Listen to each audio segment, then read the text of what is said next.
Hello అండి, welcome back. ఈరోజు మన మినీ గార్డెన్లో హార్వెస్టింగ్ డే. ఎవ్రీ 2-3 వీక్స్కి ఒక హార్వెస్టింగ్ డే ఉంటుంది కదా. ఈరోజు టమాటోస్ అనమాట. అయితే టమాటోస్కి ముందు ఇక్కడ మనకి మల్బరీస్ చాలా ఫ్రెష్గా కనిపించాయి, అలా అయిపోయినాయి. అవి కూడా కట్ చేసేసుకున్నాము. ఇక్కడ టమాటోస్ చూసారా ఎంత బాగా అయ్యాయో. అండ్ ఇవి కాయలు చాలా ఉన్నాయి, రాయిపైన ఒక 2-3 ఉండే. పెరగడం ఫాస్ట్గా పెరిగింది చెట్టు, కానీ హెల్తీగా అండ్ ఫ్రూట్ రావడం చాలా లేట్గా ఉండే.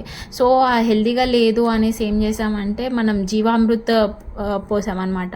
ఈ జీవామృత్ ఎప్పుడైతే ప్లాంట్కి పడిందో అప్పటి నుంచి స్టెమ్ హెల్తీగా అయింది, ఫ్రూట్ రావడం కూడా స్టార్ట్ అయిందనమాట. ఆ జీవామృత్ వీడియో కావాలంటే మన వీడియోస్లో ఉంటుంది, చూడండి.